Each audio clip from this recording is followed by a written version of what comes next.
నాన్న నువ్వెందుకు కింద కూర్చొని నీళ్ళు తాగావు? వాళ్ళ పక్కన కూర్చోకూడదా? చూడయ్యా, మనకి స్వాతంత్రం వచ్చి 60 ఏళ్ళయింది. మన ఇళ్ళేమో ఇంకా ఊరి చివర్లోనే ఉన్నాయి. మనకు నిజమైన స్వాతంత్రం అంటే పదవులో పథకాలో కాదు, సమానమైన గౌరవం దక్కాలి. అప్పుడే మనకు నిజమైన స్వాతంత్రం వచ్చినట్టురా.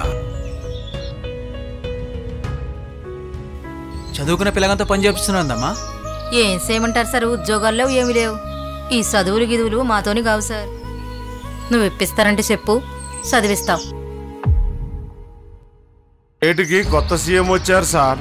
ఆయన నిద్రపోరు, ఎవరిని నిద్రపోనీరు. ప్రజల దగ్గర డబ్బులు వసూలు చేసి మళ్ళీ వాళ్ళకే పంచడానికి మనం ఏమన్నా గుమస్తా ఉద్యోగం చేస్తున్నావా? ఈ నగరంలో ఐటీ వెలుగులు నిండాలి.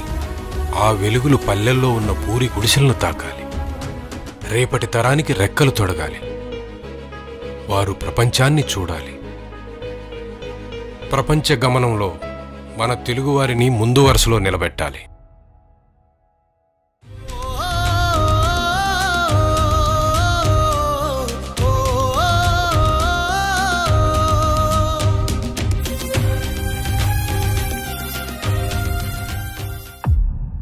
అను చూసావా, విజన్ 2020 అంట.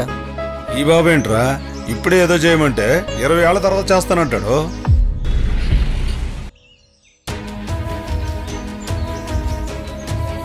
ఈ బండల్లో మైక్రోసాఫ్ట్ వస్తుందా? ఐటీ ఉద్యోగులు ఈ బండల మీద కూర్చొని పని చేసుకునే అవకాశం కల్పిస్తున్నారా?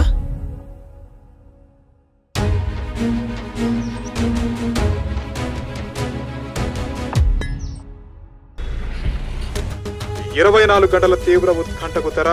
చంద్రబాబును రాజమండ్రి సెంట్రల్ జైలుకు తరలిస్తున్న పోలీసులు. చివరకు తను కట్టించిన జైలుకి తనే వెళ్లనున్న చంద్రబాబు. మీరిన్ని కష్టాలు, అవమానాలు భరించాలా అన్నా?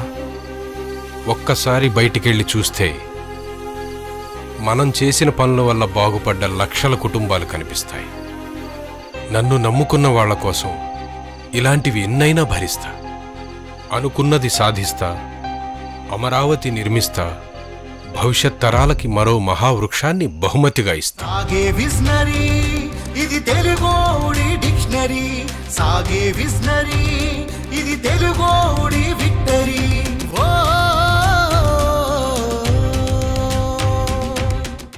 నా కుటుంబం తరతరాలుగా కూలివాళ్లుగానే బతికారు. కానీ నా కొడుకు కూలివాడు కాలేదు. కంప్యూటర్ పట్టుకొని మా ఓనర్ గారి కొడుకుతో పాటు సమానంగా కూర్చోగలుగుతున్నాను. నేను కూడా ఆయనతో పాటు సమానంగా కూర్చోగలుగుతున్నాను.